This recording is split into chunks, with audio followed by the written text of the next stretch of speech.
Hello hormones, welcome onto the show.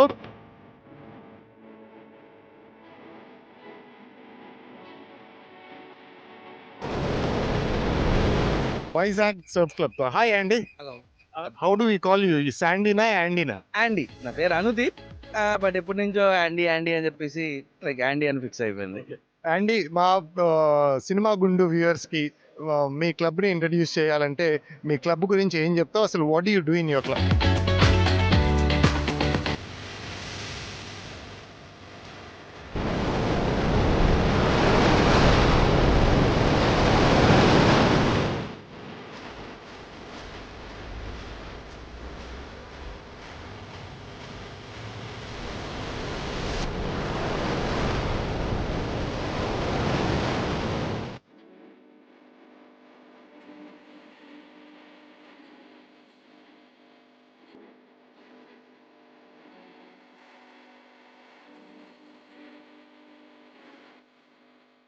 Last week నుంచి చాలా మంది వీడియోస్ కి మరి ఈ ఛానల్ కి సబ్స్క్రైబ్ చేస్తున్నారు. చేసిన వారందరికీ బిగ్ థ్యాంక్ యూ.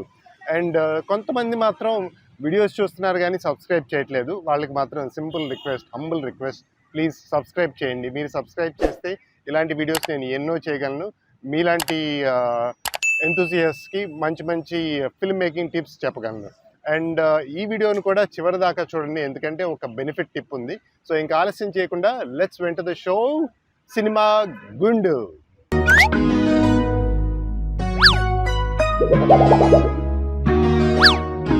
మన తెలుగు ఫిల్మ్ ఇండస్ట్రీలో యూజువల్గా ప్రొడ్యూసర్కి డైరెక్టర్ కథ చెప్తున్నాడు, లేకపోతే ఒక నరేషన్ ఇస్తున్నాడు అని మనం తరచుగా వింటూ ఉంటాం. అంటే కథని ఓరల్గా, అంటే నోటి ద్వారా కథని డైరెక్టర్ ప్రొడ్యూసర్కి చెప్పి వినిపిస్తారు, ఇంప్రెస్ చేయడానికి ట్రై చేస్తారు. ఇది ఓపెనింగ్సేనా సార్? Very interesting. చెప్పు. కథ చాలా బాగుంది రవి సార్. కానీ హాలీవుడ్లో ఎలా ఉంటుందంటే అక్కడ ఎవరు కథలు ఓరల్గా చెప్పరు. ఒక బౌండ్ స్క్రిప్ట్ రాసి అది ప్రొడ్యూసర్కి ఇస్తారు, ఆ ప్రొడ్యూసర్ చదువుకోవాలి. అఫ్ కోర్స్ అది వాళ్ళ పద్ధతి అనుకోండి. మన తెలుగు పద్ధతి మాత్రం ఇప్పటికీ చాలా మంది కథలు వింటూ ఉంటారు. మీరు చాలాసార్లు ప్రొడ్యూసర్ దగ్గరికి వెళ్ళి డైరెక్టర్స్ చెప్తూ ఉంటారు అని మీరు వినే ఉంటారు. కానీ అసలు మన తెలుగు వారు, ఎస్పెషలీ మన తెలుగు ఫిల్మ్ ఇండస్ట్రీలో ఈ కథలు చెప్పడం అనే ప్రక్రియ ఎలా మొదలైందో తెలుసుకోవాలంటే దీని మూలాలు వెతకాలి. ఇప్పుడు చెప్పగలవా? చెప్తాను సార్. 2 చైర్లు ఏంట్రా?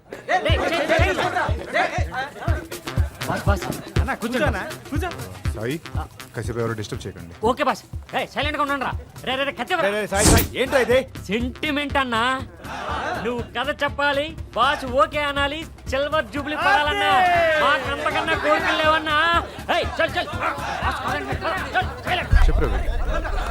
సార్, పూర్వం మన తెలుగులో హరికథలు, బుర్ర కథలు అని ఉండేవి. మీకు చాలా మందికి జెన్జీస్కి ఇవన్నీ తెలియకపోవచ్చు.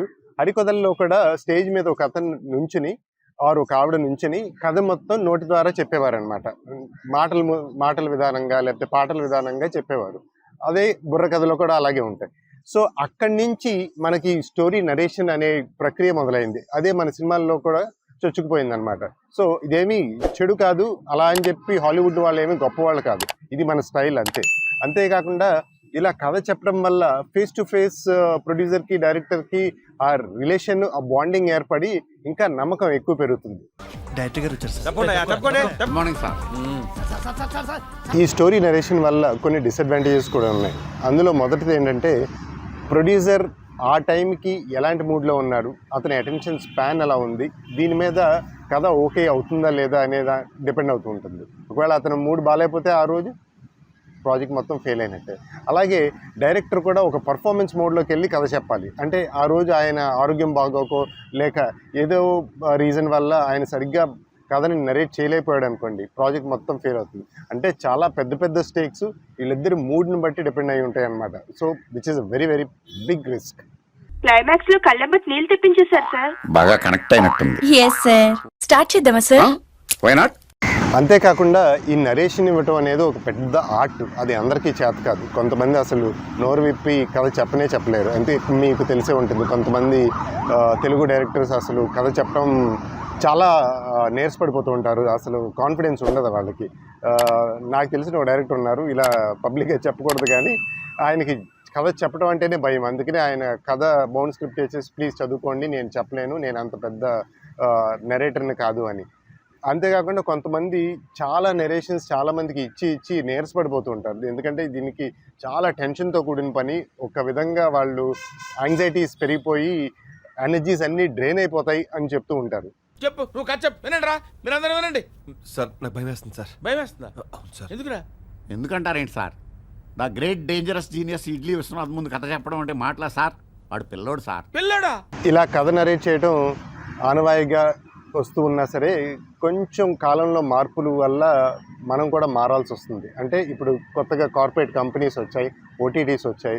వాళ్ళు ఈ కొత్త పద్ధతులు అంటే ఈ పాత పద్ధతులు పాటించకుండా మెల్లగా వెస్టర్న్ స్టైల్ ఫాలో అవుతున్నారు. ఎందుకంటే వీళ్ళందరూ ఎక్కడెక్కడో ఫిలిం స్కూల్స్లోను ఫారెన్లోను చదువుకుని వచ్చిన వాళ్ళు కాబట్టి ఆ పద్ధతులు ఎక్కడూ ఇంట్రడ్యూస్ చేద్దామని ట్రై చేస్తున్నారు. అందుకే మీరు కొత్తగా వచ్చిన ఈ జెన్జీ డైరెక్టర్స్ అందరూ పిచ్ డెక్స్, లేకపోతే స్క్రిప్ట్ నోట్స్, లేకపోతే ట్రీట్మెంట్ నోట్స్, లేకపోతే లుక్ బుక్స్ ఇవన్నీ తయారు చేసుకోవడం మీరు వినే ఉంటారు.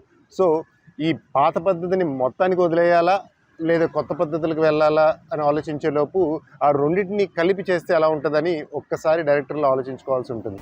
இது என்னன்னா நம்ம பவன் கல்யாண் என்டிஆர் எல்லாம் அடிக்க நான் நோ சொன்னேன். எதுக்குன்னா நீ தான் இதுக்கு ஹீரோ, நீ இமேஜுக்கு தக்க கதை தான் இதுல இருக்குது. Thank you very much. என்னன்னா கண்ணுல இருந்து ஒரு ஜூம் பேக் வந்தா ஃபர்ஸ்ட் ஷாட். అంటే నా ఉద్దేశం మొత్తం నరేషన్ ఇవ్వటం కన్నా ఈ పిచ్ డెక్లు, ఈ స్క్రిప్ట్లు, ఈ ట్రీట్మెంట్ నోట్స్ ఇవన్నీ ప్రిపేర్ చేసుకుని కూడా మీరు ఒక్కోసారి నరేషన్ ఇవ్వాల్సి ఉంటుంది.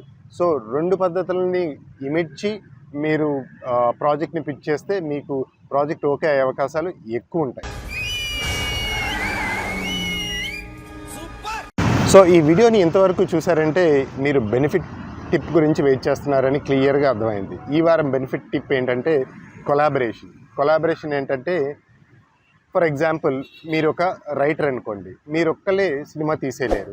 అందుకని మీకు కొలాబరేషన్ కావాలి. అంటే మీకు డైరెక్టర్ ఉండాలి, ఒక ప్రొడ్యూసర్ ఉండాలి, ఒక మంచి డిఓపి అంటే ఒక కెమెరా పర్సన్ ఉండాలి, అసిస్టెంట్ డైరెక్టర్స్ ఉండాలి, ఇలా హెల్పర్స్ ఉండాలి, చాలామంది టీం ఉండాలి. సో మీ ఒక్కడి వల్లే ఈ పని అవ్వదు కాబట్టి మీరు ఫ్రీగా స్క్రిప్ట్ రాస్తుంది ఫ్రీగా డైరెక్ట్ చేసే ఒక వ్యక్తిని పట్టుకోండి. ఫ్రీగా తన కెమెరా ఉంటే, సొంత కెమెరా డిఎస్ఎల్ఆర్ కెమెరా ఉంటే ఆ కెమెరాతో పాటు ఒక కెమెరామెన్ కూడా ఫ్రీగా తెచ్చుకుని ఇలా తక్కువ డబ్బుల్లో ఫ్రీగా ఒక సినిమాని తయారు చేసుకోవడానికి మీరు ఒక మంచి టీమ్ని, మీ ఎన్సెంబుల్ని బిల్డ్ చేసుకుని ఆ టీంతో చిన్న సినిమాలు వితౌట్ ఎనీ కాస్ట్ మీరు చేయొచ్చు. దీనికి అంతటికీ కారణం మీ కొలాబరేషన్ స్కిల్స్. మీరు వేరే వ్యక్తులతో మీరు కొలాబరేట్ అవ్వగలిగితే మీ సినిమాలు చాలా తక్కువ బడ్జెట్లో బ్యూటిఫుల్ అవుట్పుట్తో మీకు ముందుకు వస్తాయి. దానికి చిన్న ఎగ్జాంపుల్ ఇవ్వాలంటే, నేను ఈ వారం ఇంకొక యూట్యూబర్స్తో కొలాబరేట్ అవుతున్నాను. వాళ్ళు ఎవరో తెలుసుకోవాలంటే వెళ్ళి వాళ్ళని కలవాల్సిందే. Please go and let's go and meet. పాపాం.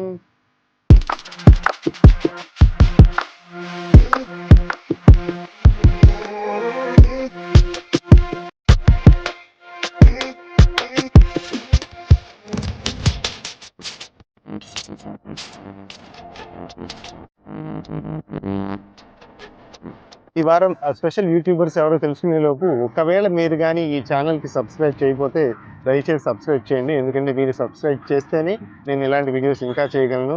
మీలోంచి మంచి రైటర్స్, డైరెక్టర్స్ అండ్ ఫిల్మ్ మేకర్స్ని నేను తయారు చేయగలను. సో ప్లీజ్ సబ్స్క్రైబ్, లైక్ కొట్టండి అండ్ ఈ బెల్ ఐకాన్ కూడా ప్రెస్ చేయండి. So let us go and meet this week's special guest. Hello, చెప్పినట్టే ఇవాళ మనం ఒక యూట్యూబర్ అండ్ ఇన్స్టా పాపులర్ గైని కలుస్తున్నాం. ఇవాళ collaboration Vizag surf club. Hi Andy. How do we call you? శాండీనా, యాండీనా? యాండీ. నా పేరు అనుదీప్, బట్ ఎప్పటి నుంచో యాండీ అని చెప్పేసి లైక్ యాండీ అని ఫిక్స్ అయిపోయింది. యాండీ, మా సినిమా గుండు వ్యూవర్స్కి మీ క్లబ్ని ఇంట్రడ్యూస్ చేయాలంటే మీ క్లబ్ గురించి ఏం చెప్తావు? అసలు what you do in your club? Vizag surf club నేను 2010లో స్టార్ట్ చేశాను అనమాట. సో అప్పుడు లోన్లీ సర్ఫర్స్ అని ఉండేది, ఎందుకంటే ఒక్కనే సర్ఫర్ మొత్తం ఆంధ్రప్రదేశ్ అంతటికి, అప్పుడు ఉమ్మడి స్టేట్ అంతా ఉండేది. సో లోన్లీ సర్ఫర్ అని చెప్పి స్టార్ట్ చేశాను. సర్ఫింగ్ లెసన్స్ ఇస్తాం, సర్ఫింగ్ అన్న స్పోర్ట్ని నేర్పిస్తాను నేను. I'm instructor. నేను మొత్తం ఇంటర్నేషనల్ లెవెల్లో సర్టిఫికేషన్ అయ్యింది నాకు, లెవెల్ 1. సో నేను అప్పటి నుంచి నేర్పిస్తున్నాను. ఇప్పుడు వైజాగ్ సర్ఫ్ క్లబ్ అని పేరు మార్చాను, ఎందుకంటే ఇప్పుడు గ్రూప్ పెరిగింది, ఉన్నారు ఒక 15-20 మంది లోకల్స్ వైజాగ్ వాళ్ళు ఉన్నారు. అది కాక బయట నుంచి కొందరు వచ్చి నేర్చుకుంటూ ఉంటారు. సో యా, ఈ పర్టికులర్ బీచ్ చాలా ఐ మీన్ అన్టచ్డ్ అన్టాప్డ్గా ఉంది. ఈ బీచ్కి స్పెషాలిటీ ఏంటి and how is it favourable for surfing? So ఈ బీచ్ ఏంటంటే మనకి వైజాగ్లోని ప్లస్ పాయింట్ చాలా కొండలు ఉంటాయి. బీచ్ వరకు ప్రొట్రూట్ అవుతూ చాలా కొండలు ఉంటాయి. అలా కొండ వచ్చిన ప్రతిసారి మనకి లెఫ్ట్ సైడ్ ఒక వేవ్ ఉంటుంది, రైట్ సైడ్ ఒక వేవ్ ఉంటుంది అనమాట. సో అలాగ వచ్చినప్పుడు మనకి ఆ వేవ్ చాలా బ్యూటిఫుల్గా ఉంటుంది, ఎందుకంటే ఒక సైడ్ విరుగుతూ ఉంటుంది, ఒక సైడ్ విరగదు అనమాట. సో అదే మన ఆర్కే బీచ్ అవన్నీ చూసుకుంటే ఫ్లాట్గా ఉంటుంది, స్ట్రైట్గా ఉంటుంది బీచ్. సో వేవ్ అంతా ఒకసారి లేచి పడుతుంది అనమాట. సో అది కొద్దిగా మనల్ని డ్యామేజ్ చేస్తుంది. సో అది కొద్దిగా డేంజరస్ వేవ్ అది. సో ఇలాంటి వేవ్ ఏంటంటే ఒక సైడ్ విరుగుతుంది, ఒక సైడ్ విరగదు, కాబట్టి మనం విరగని చోట నుంచి లోపలికి వెళ్తాం సేఫ్లో ఉన్నప్పుడు. వేవ్ కావాలనుకున్నప్పుడు ఇందులోకి వచ్చి పట్టుకొని వెళ్తూ ఉంటాం అనమాట. సో ఈ బీచ్ ఏంటంటే కొద్దిగా సిటీకి ఒక 15-20 కిలోమీటర్ల దూరం ఉంటుంది అండ్ కొద్దిగా చాలా క్లీన్గా ఉంటుంది. అది కాక మనకి ఈ బీచ్ ఒకటి ఇక్కడ ఉంది అని చెప్పి ఎవరికి తెలియదు, ఎందుకంటే మన వాళ్ళు కార్ వేసుకొని తిన్నాక వస్తేనే ఆ బీచ్ ఇక్కడ ఉంది, ఇది డెవలప్ అవుతుంది అని అనుకుంటారు. కానీ ఇది ఏంటంటే కొద్దిగా ఆఫ్ బీట్ ఉంటుంది. సో ఇక్కడికి లైక్ 99% ఎవరికి తెలియదు. సో మాకు బీచ్ సర్ఫింగ్కి వాడుకునేది. ఓకే, ఈ బీచ్లో సర్ఫింగ్ చేయాలని ఇంట్రెస్ట్ ఉన్న వాళ్ళందరికీ హౌ డు దే రీచ్? మిమ్మల్ని ఎలా రీచ్ అవ్వచ్చు? నేను ఇన్స్టాగ్రామ్లోని వైజాగ్ సర్ఫ్ క్లబ్ అని ఏమన్నా వస్తుంది, లేదంటే ఇన్స్టా హ్యాండిల్ పేరేంటి? Vizag surf club. Vizag surf club అని చెప్పేసి ఇన్స్టాగ్రామ్లోని చేస్తే నా ఇది వస్తుంది. అక్కడ యూ కెన్ కాంటాక్ట్ మీ, అక్కడ కాంటాక్ట్ చేయొచ్చు మీరు నన్ను. లేదు అనుకుంటే గూగుల్లో జస్ట్ వైజాగ్ సర్ఫ్ క్లబ్ అని కొట్టినా సరే నా డీటెయిల్స్, లొకేషన్ మొత్తం అన్ని, గూగుల్ లొకేషన్ అన్ని కూడా అందులోంచి వస్తాయి. నేను డెఫినెట్గా లింక్ నా డిస్క్రిప్షన్లో పెడతాను. Please checkout the link in the description. And surfing చేసే వాళ్ళకి మీరు ఇచ్చే 2 టిప్స్ ఏంటి? కొత్తగా అసలు సర్ఫింగ్ అంటే ఏంటో తెలియదు, ఇంట్రెస్ట్ ఉన్న వాళ్ళకి మీరు ఇచ్చే 2 టిప్స్. చాలా మంది ఏంటంటే భయపడుతూ ఉంటారు, అమ్మో మనకి కిందన ఏముంది, ఏమైనా కరుస్తుందేమో, అది చాలా సినిమాలు చూసేసి. మన స్టీవెన్ స్పీల్బర్గ్ తీశాడు కదా 4-5 సినిమాలు, అవన్నీ చూసిన తర్వాత మన మైండ్లో ఉన్న భయం ఉంటుంది అనమాట. కంగారు పడద్దు, ఇక్కడ ఉన్నవన్నిట్లో మనం తినేసాం ఆల్రెడీ, ఇక్కడేం మిగలలేదు. సో అదొకటి మెయిన్. రెండోది ఏంటంటే స్విమ్మింగ్ రావాలా వద్దా అని చెప్పి చాలామంది ఇది ఉంటారు అనమాట. స్విమ్మింగ్ రాకపోయినా సరే నేర్చుకోవచ్చు, దానికి కొన్ని కండిషన్స్ ఉంటాయి. లైక్ ఈ క్లైమేట్ కండిషన్స్లో మాత్రమే వేవ్స్ తక్కువ ఉన్నప్పుడు స్విమ్మింగ్ రాని వాళ్ళకి కూడా నేర్పిస్తాను అనమాట. కానీ స్విమ్మింగ్ కొద్దిగా నేర్చుకుంటే ఆ భయం పోద్ది, భయం పోయి మనం కాన్సన్ట్రేట్ చేసి ఎక్కువ మనం దాని మీద ఎక్కువ చేయొచ్చు అనమాట. ఇవాళ మన స్టూడెంట్స్తో కొంచెం బేసిక్స్ నేర్చుకుందామా? ఓకే, దెన్ లెట్స్ సీ వీళ్ళ డైలీ రొటీన్ ఎలా ఉంటుందో ఒకసారి చూద్దాం. Let's go.